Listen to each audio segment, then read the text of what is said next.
미국은 스스로 세계의 리더의 자리에서 내려오고 싶어 하는 움직임이 늘 있습니다. 어느 순간 미국이 나 안 할래. 트럼프보다 더 과격하게 나 더 이상 안 할래 라고 내려오는 순간이 있을 수도 있습니다. 미국의 붕괴 시나리오는 저는 개인적으로 외부적 충격이 아니라 내부적인 어떤 타락으로 인해서 시작될 가능성이 높다고 생각합니다. 그 내부적인 타락이 일어나는 또 큰 이유가 뭐냐? 저는 중산층의 붕괴에 있다고 생각합니다.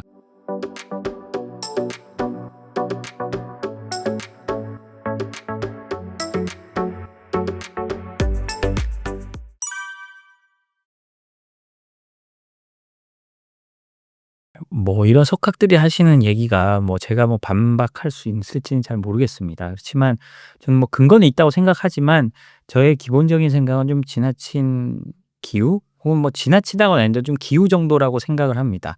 왜냐하면요. 세계 GDP에서 미국이 차지하는 비중이 이제 한 25% 26% 정도 됩니다.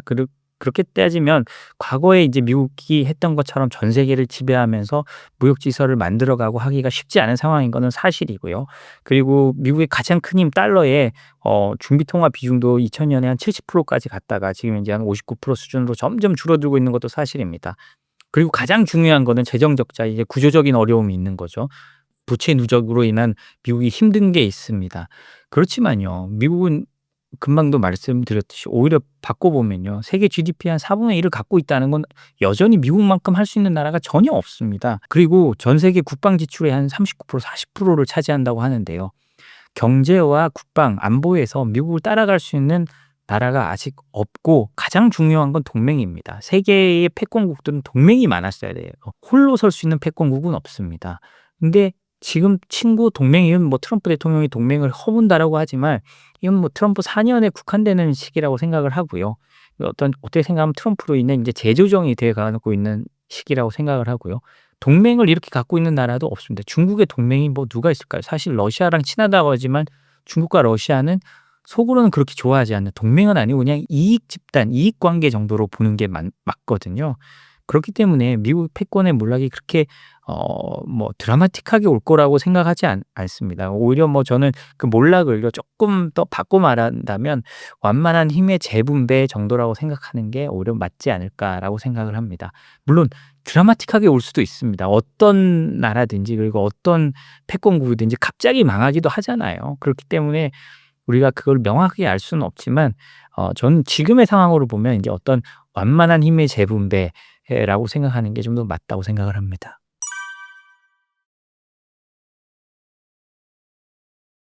그거는 미국 내에서도 상당히 말이 많이 나오고 그렇기 때문에 트럼프 대통령이 당선이 된 겁니다. 트럼프 대통령이 출발서부터 미국을 제조업 국가로 만들겠다라고 하고 있잖아요.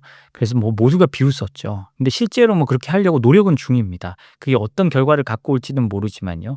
그 안에는 그겁니다. 기본 철학은 미국이 더 이상 소비 국가가 아니라 생산자의 국가로 만들고 생산자로 된 건강한 중산층 국가로 만들어 나가겠다라는 게 그겁니다. 그래서 트럼프 대통령이 된 거고 트럼프 대통령의 정책이 지지를 받는 건데요.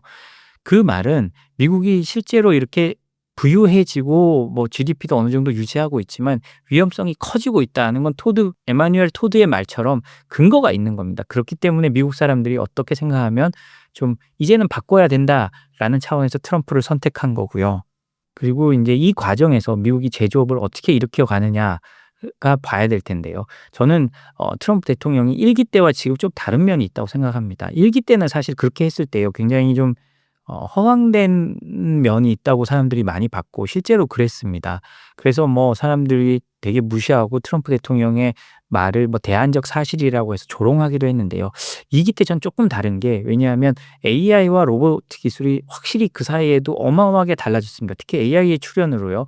미국이 인제 제조업 국가가 된다면 제조업 시설을 처음에 만드는 데는 돈이 많이 들다고 할 수 있지만 그 이후로 운영하는 데 로봇과 AI가 적극적으로 활용된다면 사실 처음 만드는 데 돈이 들지 그 이후로 생산 단가가 크게 늘어나는 게 없습니다. 그렇게 된다면 우리의 예상보다 빨리 정말 미국이 다시 제조업 국가의 기틀을 마련할 수 있는 상황이 올 수도 있습니다. 실제로 그렇게 얘기하는 사람들도 많고요. 저는 요즘에 AI 발달이나 로보트가 발달되는 걸 보면 그럴 가능성도 배제할 수 없다고는 생각을 합니다.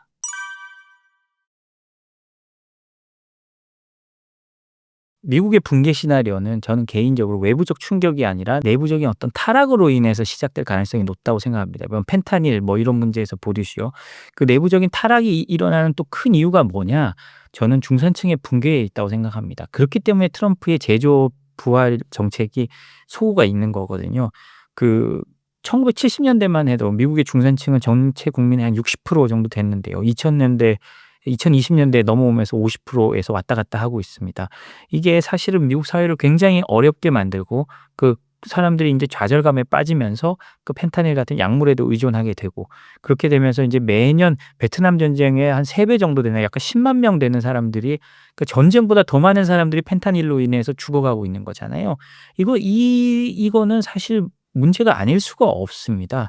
이런 거는 사실 정서적 타락이죠. 아마 에마뉴엘 토드도 그런 면을 굉장히 강조하고 있는 걸로 알고 있는데요.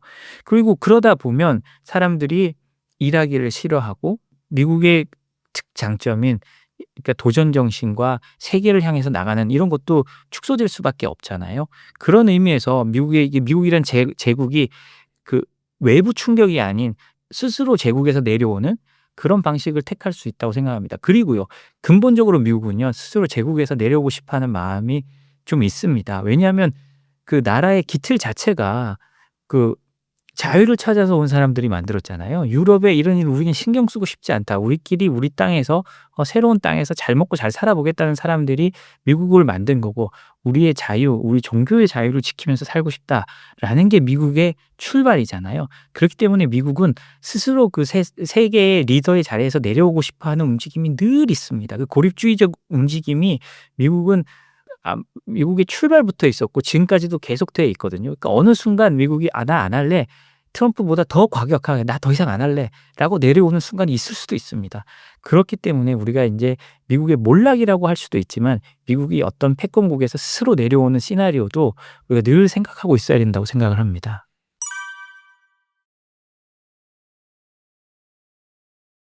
저는 뭐 예상보다 러시아가 잘 버티고 있다는 데는 동의를 합니다. 그리고 그 예상보다 잘 버티고 있는 거는요.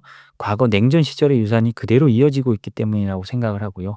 보면 중국이라는 큰 배후 세력이 없었으면 러시아가 그렇게 버틸 수 있었을까요? 아무리 전시 경제를 돌리고 국가 예산을 전시하고 생산을 전시 물자를 생산하는데 그렇게 총동원하면서 GDP를 높여간다고 해도 생필품이나 이런 게 제대로 공급되지 않으면 가능성이 없었거든요. 근데 그 러시아, 소련 시절부터 따라온 이 냉전 시절의 네트워크가 그대로 작동을 해서 러시아가 버텨낸 거라고 저는 생각을 하고요. 서방도 어떻게 생각하면 그런 냉전 시절의 네트워크가 이렇게까지 잘 작동할지를 제대로 판단하지 못했던 것도 있죠. 그렇지만 유럽이나 이런 데서 나오는 말들을 들어보면 이쪽에서는 우리의 제재나 이런 게 충분히 잘 먹히고 있다고 말을 합니다. 예를 들자면 EU의 인제 고위직이나 유럽의 대통령들이 말하는 거 보면 "러시아는 지금 IT보다도 더 힘든 상황이다. IT는 지금 거의 무정부주의 상황이거든요.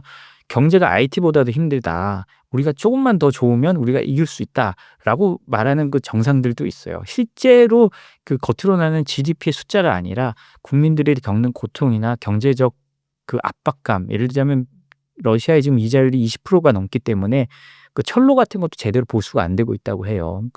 제대로 해서 투자를 할 수가 없기 때문에 이자율이 너무 높아서. 그렇기 때문에 완전히 제재가 실패한 거는 저는 아니라고 생각을 합니다. 그렇지만 우리가 생각하는 것보다 그 냉전 시절의 유산이나 러시아가 갖고 있던 네트워크가 그것도 아주 오랫동안 뿌리내린 1940년대부터 뿌리내린 오래된 네트워크가 여전히 살아 있었고 그걸 통해 그 권위주의 세력 그리고 권위주의적 국가들이 살아남을 수 있는 토양이 만들어져 있었다라는 걸 확인할 수 있는 저는 그런 이벤트였다고 생각을 합니다.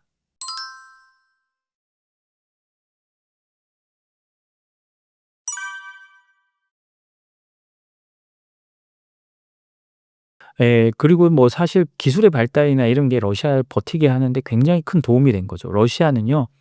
원래 비트코인이나 암호화폐를 굉장히 단속하던 나라였습니다. 못하게 하던 나라였는데요. 전쟁이 나고 난 다음에 비트코인을 합법화하고 무역에서도 쓸 수 있도록 했습니다. 그러니까 무역 결제가 뭐 미국이나 서방에서 다 막아 놔서 달러 결제나 유로화 결제가 안 되니까요.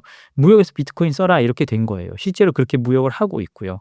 그렇기 때문에 또 러시아가 피해갈 수 있는 또 여러 인제 수단이 생긴 거고요. 푸틴 대통령이 그런 질문을 받습니다. 외환 보유고에 대한 질문을 받으니까 "우리가 왜 외환 보유고를 쌓아야 되는지 모르겠다. 비트코인이 있는데." 이렇게 말할 정도거든요. 왜냐하면 외환 보유고 쌓아 놔서 3천억 달러 정도 되는 어마어마한 돈을 쌓아 놨더니 전쟁 나고 유럽과 미국이 동결시켜 버려 가지고 아무것도 못 쓰고 있거든요.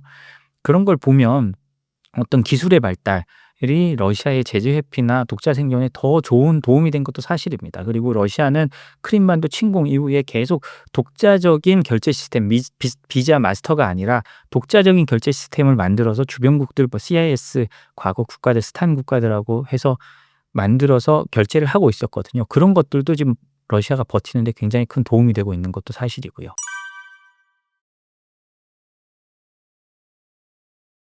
제재가 유효한지 무용한지에 대한 논쟁은 아주 오래됐습니다. 예를 들자면요. 제재가 유용하다면 북한이 예전에 개방했어야 되죠. 제재 전 세계에서 가장 많은 그리고 거의 완벽한 제재를 받고 있는 나라들이 북한, 이란 이런 나라들인데 이 나라들 여전히 잘 활동하고 있습니다. 물론 국민들의 삶은 특히 북한 같은 경우는 너무나 참혹할 정도로 힘든 삶을 살고 있지만요. 어쨌든 국가 체제 자체가 유지되고 있습니다. 그 때문에 인도적으로 봤을 때 이런 제재가 과연 옳은 건지 북한에서 고기잡이도 못하게 하거든요, 다른 나라에 가서. 그래서 이게 과연 옳은 건지라는 논쟁은 계속되고 있습니다. 그런데요. 그렇게 해서 달러를 못 벌게 하고 뭐 어떤 자금을 마련하지 못하게 해야 무기 개발 자금으로 안 가는 것도 맞습니다. 그렇기 때문에 뭐가 옳고 그르냐는 거는 사실은 쉽게 판단하기 어렵습니다. 그렇지만 한국의 입장에서 생각해 보면요. 한국은 이 제재를 최대한 준수해야 됩니다. 한국은 제가 아까도 말씀드리고 지금도 하지만 어떤 룰을 만드는 나라가 아니라 룰에 적응하는 나라고, 이 룰을 만드는 건 우리가 속해 있는 진영에 미국이나 유럽 같은 나라들이고 그 룰에 맞춰야 우리가 경제적으로, 정치적으로, 안보적으로 살아남을 수가 있기 때문에요. 거기에 최대한 맞춰가는 게 필요하다고 저는 생각을 합니다. 그래서 저희 생크션 랩은요. 국내에서 처음으로 저희밖에 없습니다 사실. 저희 생크션 랩은 저희 홈페이지 www.sanctionlab.com에 들어와 보시면요. 우리나라의 제재와 수출 통제 정보, 그리고 그다음에 제재 리스트 DB, 물론 이런 건 유료 정보들도 많습니다만 회원 가입만 하면 일단 볼 수 있는 그냥 정보들도 꽤 있습니다. 그래서 보시면 수출 통제와 제재 정보를 넣어 놓는데요. 저희가 이렇게 정보를 모은 이유가 뭐냐? 트럼프 행정부 들어서 더더욱 그렇고요. 이 세계가 인제 갈라지면서 정치가 경제를 이끌어갑니다. 정치가 경제를 이끌어가는데 그 수단으로 제재란 게 나오고요. 수출 통제란 게 나옵니다. 여기다 트럼프 대통령은 관세라는 우리가 지금까지 생각하지 못했던 새로운 수단을 통해서 다른 나라의 행동을 교정하려 하고 압박하려고 하는 거거든요. 그렇기 때문에 이거는 정치입니다. 수출 통제나 제재는 어떤 과학이 아니고요. 정치고 국제 정치이기 때문에 우리가 이 정치, 우리도 한국에서도 정치 기사를 읽는 이유는요. 정치 기사 한 번 읽는다고 그 정치 맥락을 알 수가 없어요. 정치 기사 한 번 읽으면 다 이상한 사람들 같아요. 그렇지만 스토리를 알아야 이 사람이 왜 이렇게 말을 하는지가 눈에 보이고 그다음에 뭘 행동할까를 우리가 예측하기 위해서 정치 기사를 쭉 보고, 거기 중독된 사람들은 정치 기사만 너무 봐서 문제인 상황이 생기잖아요. 그런 것처럼요. 제재 문제는요. 어느 날 뚝딱 이렇게 해결책을 찾고 이렇게 할 수가 없습니다. 이 해결책을 찾고 다음에 어떤 제재가 일어날지를 예상하는 거는요. 그 스토리 라인을 계속 따라가 봐야 우리가 이해를 하고 뭐가 났을 때 대안이 마련되는 겁니다. 그렇기 때문에 기존의 기업들이나 뭐 한국 외교관들이나 이런 분들이 과거보다 훨씬 더 어려워진 것도 사실입니다. 그렇지만 시대가 그렇게 변해 버렸습니다. 이제는 정치가 경제를 이끄는 시대고요. 특히 지금 같은 경우는 지정학이죠. 지정학을 모르고 경제를 알 수가 없습니다. 그래서 저희 사이트에 오셔서 보시고, 혹시나, 그리고 더 중요한 거는요. 우리가 아무리 노력해도 제재나 수출 통제를 위반할 가능성이 높습니다. 그러면 그럴 때를 대비해서 어떤 게 있느냐라고 하면 그 제재 준수 규정 프로그램이나 수출 통제 규정 준수 프로그램을 회사 내에 마련해 놓고 있으면요. 그걸 가지고 미국에서 경고 조치만 한다든지 혹은 위반했을 때 벌금을 최소 절반 이상 깎아줍니다. 그러면 회사가 망하지는 않거든요. 그런 프로그램을 미국 회사들은 모두 거의 대부분 갖고 있습니다. 그런 것들처럼 우리도 이제 중국에서 수입하거나 이란이나 러시아랑 거래를 한다고 하면 우리가 그런 거를 갖춰 놔야 미국과도 앞으로는 더 거래하기가 쉬워질 겁니다. 실제로 지금 저희 회사 같은 경우는 배터리 업체들을 많이 좀 하고 있는데요. 이런 게 있지 않으면 통관에서 너무 오래 걸리는 경우가 많습니다. 그래서 그런 현실적인 부분들이 이미 이런 제재나 어떤 어 국제 물류상의 인제 분야가 현실적으로 이렇게 갈려가고 있기 때문에 그런 데 대한 대응책을 기업들이 미리미리 만들어 놔야 될 거라고 저는 생각을 합니다.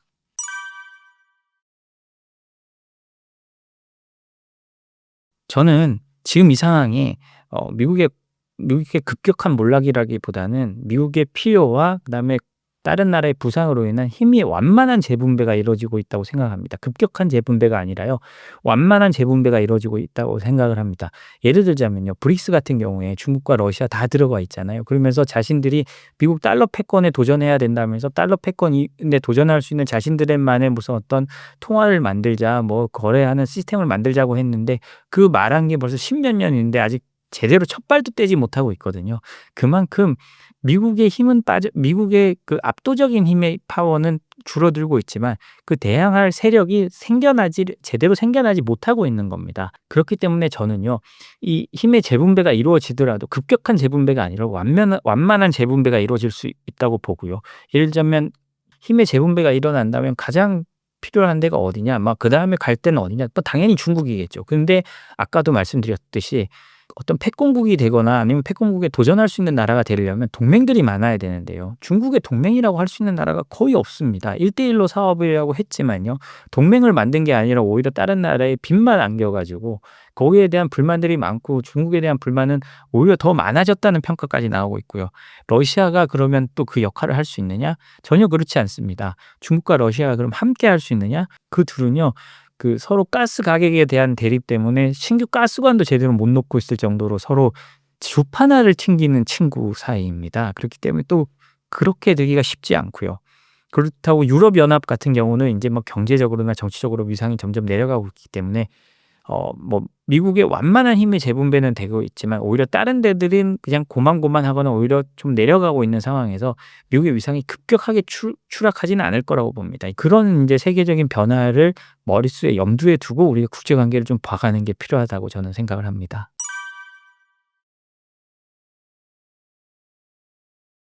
예. 저는 어 뭐 한국이 민주주의 사회라서 사실 장기적인 전략을 짜기가 쉽지는 않습니다. 근데 우리가 가장 먼저 해야 되는 건 우리가 어느 편인지를 명확하게 해야 됩니다.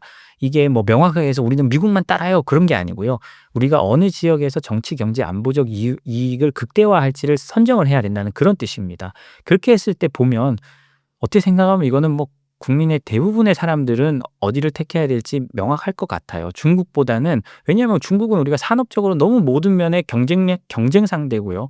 우리가 그쪽 진영에 들어갔다가는 우리가 경제적으로 정치적으로뿐만 아니라 경제적으로도 문제가 됩니다. 우리가 팔 수 있는 상품이 없어요.